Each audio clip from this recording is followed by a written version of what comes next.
Number 34 ہے سورہ فرقان کی، پہلا رکوع ہے 19 پارے کا، 34 سے 39 تک۔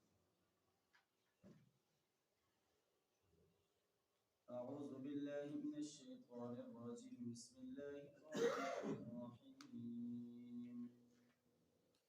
وَلَقَدْ آتَيْنَا مُوسَى الْكِتَابَ وَجَعَلْنَا مَعَهُ أَخَاهُ هَارُونَ وَزِيرًا فَقُلْنَا اذْهَبَا إِلَى الْقَوْمِ الَّذِينَ كَذَّبُوا بِآيَاتِنَا فَدَمَّرْنَاهُمْ تَدْمِيرًا وَقَوْمَ نُوحٍ لَمَّا كَذَّبُوا الرُّسُلَ أَغْرَقْنَاهُمْ وَجَعَلْنَاهُمْ لِلنَّاسِ آيَةً وَأَعْتَدْنَا لِلظَّالِمِينَ عَذَابًا أَلِيمًا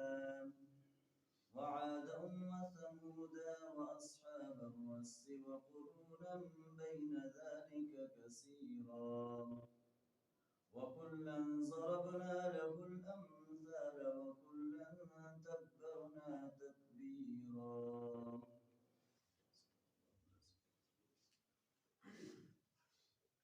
وَلَقَدْ آتَيْنَا مُوسَى الْكِتَابَ، اور ہم نے موسیٰ علیہ السلام کو کتاب دی تھی، وَجَعَلْنَا مَعَهُ أَخَاهُ هَارُونَ وَزِيرًا، اور ان کے ساتھ ان کے بھائی ہارون علیہ السلام کو جو وہ وزیر ان کو مقرر کیا تھا۔ یہاں پر حضرت موسیٰ علیہ السلام کا جو اللہ تعالیٰ نے ان کو کتاب کا جیسے تورات ان کے اوپر جو ہے وہ نازل کی، اور پھر موسیٰ علیہ السلام کے ساتھ اللہ تعالیٰ نے ہارون علیہ السلام کو ان کو جو ہے وہ معاون کے طور پر، مددگار کے طور پر بنایا۔ وزیر کا ایک معنی جو وزر بھی کیا جاتا ہے، جس کا معنی ہے کہ بوجھ، کہ بوجھ اٹھانے والا۔ اب ظاہر موسیٰ علیہ السلام نے اللہ تعالیٰ سے درخواست بھی کی تھی، تو اللہ تعالیٰ نے ان کی اس درخواست کو قبول کیا اور ہارون علیہ السلام کو ان کے ساتھ جو ہے وہ تعاون کے لیے، مدد کے لیے جو ہے وہ ان کے ساتھ جو ہے وہ نبی بنا دیا۔ فَقُلْنَا اذْهَبَا إِلَى الْقَوْمِ الَّذِينَ كَذَّبُوا بِآيَاتِنَا، بس ہم نے کہا ان دونوں سے کہ جاؤ اس قوم کی طرف جنہوں نے ہماری آیات کو جھٹلایا ہے۔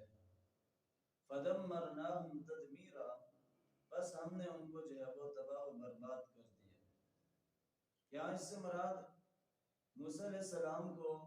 اور ہارون علیہ السلام کو جو اللہ نے حکم دیا تھا کہ فرعون کی طرف جاؤ، بے شک بڑا سرکش ہو گیا ہے۔ اس میں سورہ طٰہٰ کے اندر جو ہے اس واقعے کا ذکر بھی ہے کہ اللہ تعالیٰ نے دونوں کو کہا کہ فرعون کے پاس جاؤ اور اس کے ساتھ جا کر نرمی سے بات کرنا، ہے تو وہ سرکش اور اس کی قوم بھی ایسی ہے، لیکن وہ دونوں گئے اور انہوں نے اللہ کے پیغام کو صحیح معنوں میں پہنچایا، اور اس کے بعد پہنچانے کے بعد بھی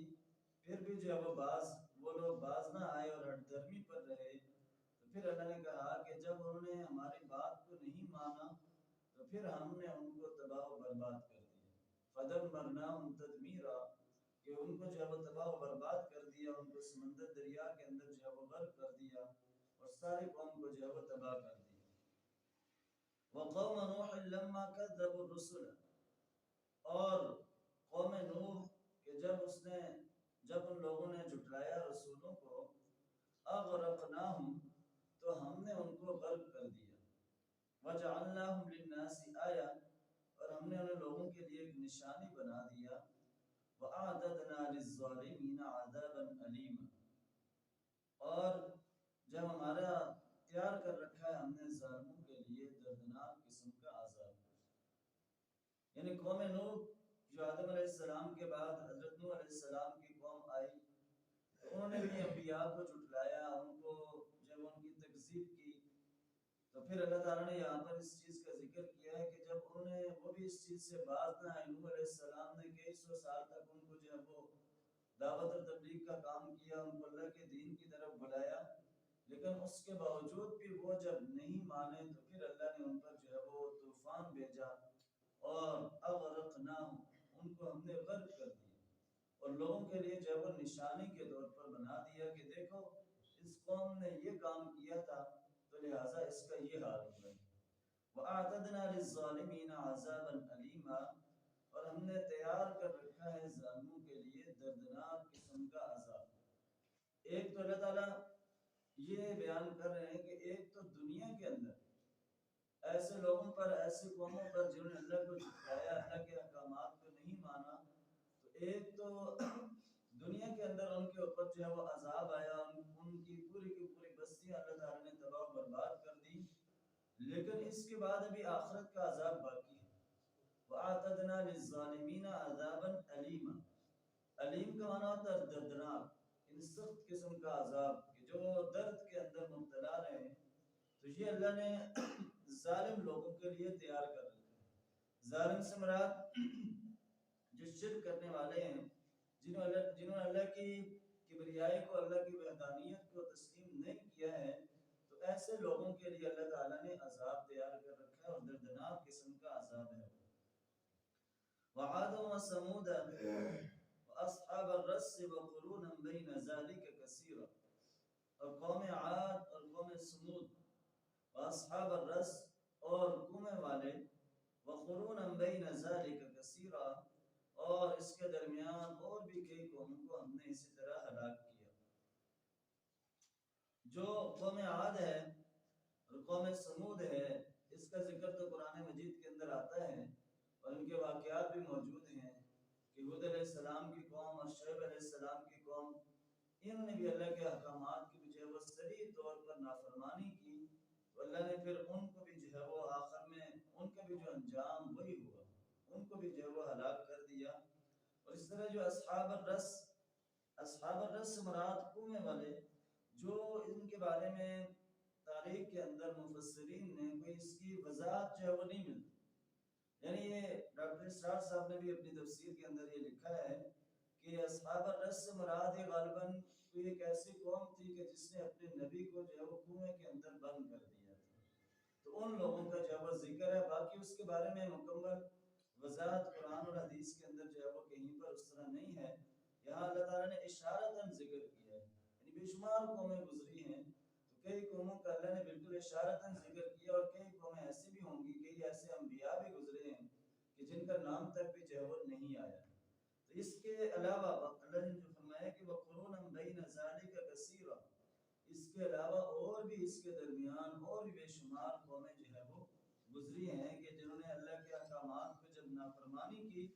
تو وَكُلًّا ضَرَبْنَا لَهُ الْأَمْثَالَ، اور ہم نے ہر ایک کے لیے اس زمانے کے لحاظ سے مثالیں بھی بیان کی۔ وَكُلًّا دَبَّرْنَا تَدْبِيرًا، لیکن جب انہوں نے انکار کیا تو اس انکار کی پاداش کے اندر ہم نے ان سب کو تباہ و برباد کر دیا۔ یعنی اللہ تعالیٰ یہ چیز کے ہر زمانے کے لحاظ سے جو بھی مثالیں، جو بھی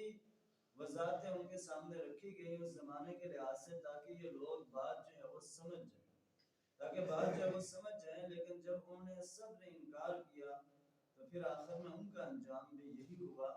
کہ تبرنا تدبیرا، ان سب کو اللہ نے تباہ و برباد کر دیا، دنیا سے ان کا جو ہے وہ نام و نشان مٹا دیا ہے۔ تو یہ آیات جو ہیں آیت نمبر 34 سے 39 تک، یہ ان کے اندر اللہ تعالیٰ نے جب وہ 3-4 اقوام کا جو وہ ذکر کیا، جس میں موسیٰ علیہ السلام کا ذکر کیا، اور ساتھ جو وہ فرعون اور اس کی جو قوم تھی انہوں نے بھی اللہ کی نافرمانی کی، اور اس طرح قوم نوح کا کہ ان لوگوں نے بھی اللہ کو جھٹلایا، اللہ کے احکامات کو نہیں مانا، اور قوم عاد، قوم سمود اور کومے والے، ان سب نے اللہ کی نافرمانی کی۔ تو یہاں پر اللہ تعالیٰ جو ہے وہ ان چیزوں کو وضاحت کے ساتھ بیان کر رہا ہے۔ یہ ظاہر ہے اس قرآن کے اندر بیان کرنے کا مقصد یہ تھا کہ آنے والے جو لوگ ہیں وہ ان کے لیے پیغام ہے کہ ایک نہ ایک دن کیا ہے، آپ سب نے بھی دنیا سے جانا ہے، لہٰذا اگر اللہ کے احکامات کی نافرمانی کرو گے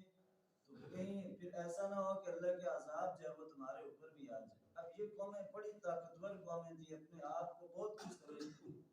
قوم عاد اور قوم سمود بڑے لمبے لمبے قد اور طاقتور جسم ہوتا تھا، لیکن کیا ہے جب انہوں نے اللہ کی نافرمانی کی تو اللہ کے لیے کوئی مشکل نہیں، یہ اللہ کی پیدا کردہ مخلوقات ہیں،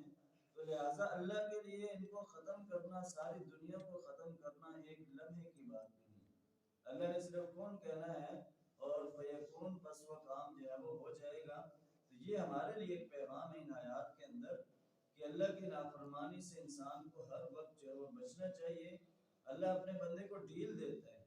لیکن ان بطش ربک لشدید، کہ بے شک تیرے رب کی جو پکڑ ہے وہ بڑی سخت ہے۔ لہٰذا اس پکڑ کے آنے سے پہلے انسان کو جو ہے وہ اپنے گناہوں کی معافی مانگنی چاہیے اور راہ راست پر صراط مستقیم بھی اختیار کرنا چاہیے۔ اللہ تعالیٰ ہمیں صحیح معنوں میں قرآن پر عمل کرنا